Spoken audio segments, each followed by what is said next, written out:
اور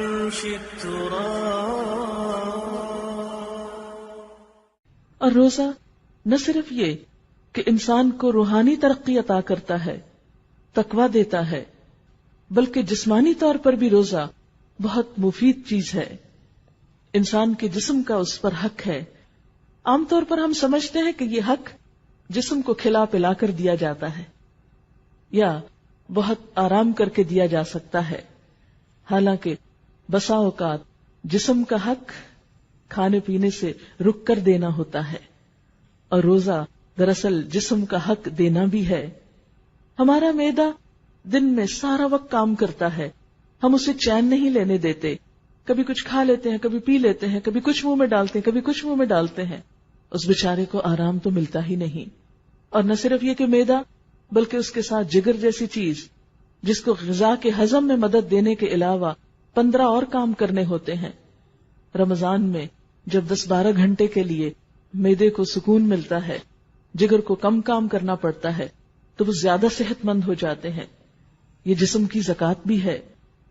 اسی طرح روزے کے دوران خون کی مقدار میں بھی کچھ کمی ہوتی ہے، اور اس سے دل بھی کچھ آرام اور چین پاتا ہے. بلڈ پریشر بھی کنٹرول ہوتا ہے اور پٹھوں پہ دباؤ بھی کم ہوتا ہے.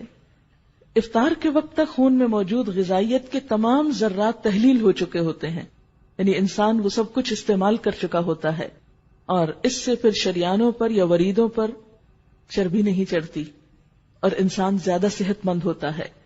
شریانیں سکڑنے سے محفوظ رہتی ہیں. اس طرح روزہ دل کی بیماریوں سے بھی حفاظت کا ذریعہ ہے. اسی طرح روزے کی وجہ سے کچھ گروتھ ہارمونز جسم کے اندر پیدا ہوتے ہیں. ریسرچ سے یہ بات سامنے آئی ہے کہ جو لوگ زیادہ روزے رکھتے ہیں ان کی سکن دیر تک اچھی رہتی ہے، وہ جھریوں سے محفوظ رہتے ہیں. یعنی بہت سے لوگ یہ سمجھتے ہیں کہ کھا پی کر زیادہ صحت مند چہرہ نظر آتا ہے، لیکن معاملہ اس کے برعکس ہے. خواتین تو خاص طور پر اپنے سکن کے معاملے میں بہت کانشیس ہوتی ہیں. ان سب کے لیے ایک اچھی ٹپ ہے، لیکن یاد رکھیے کہ ہمیں صرف اس جسمانی فائدے کے لیے روزہ نہیں رکھنا، اصل تو اللہ کی رضا کی خاطر اللہ کے لیے نیت کر کے رکھنا ہے.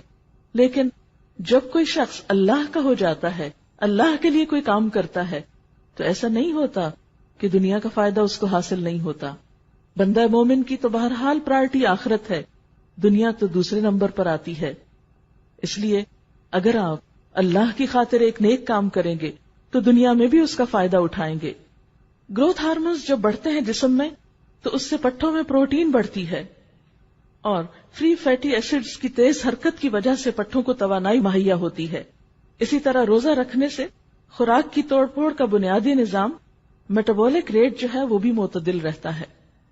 اور بھی اس کے بے شمار فوائد بتائے گئے ہیں، لیکن اس وقت چونکہ موقع طبی فوائد بتانے کا نہیں، لیکن ہلکا سا ذکر کرنا مقصود تھا تاکہ انسان یہ جان سکے کہ ہمارا دین جب ہمیں کچھ سکھاتا ہے تو وہ صرف آخرت کے لیے نہیں، اس میں ہماری دنیا کا بھی فائدہ ہوتا ہے.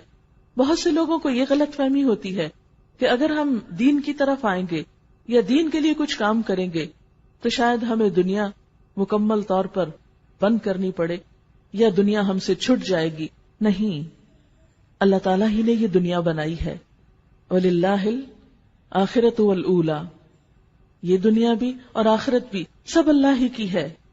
اصل امتحان اس بات کا ہے کہ ہم جیتے کس کے لیے ہیں، قریب کی چیز کے لیے یا اس اصلی چیز کے لیے.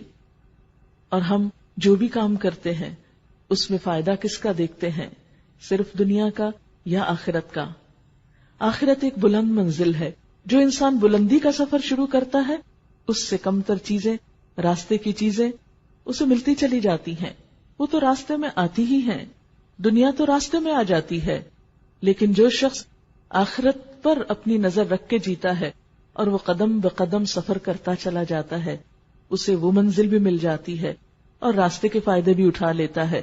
لیکن اگر کوئی شخص اپنا گول ہی ایسا رکھے کہ وہ صرف دنیا کے لیے جیے تو آخرت اس سے چھٹ سکتی ہے، وہ وہاں تک نہیں پہنچ سکتا.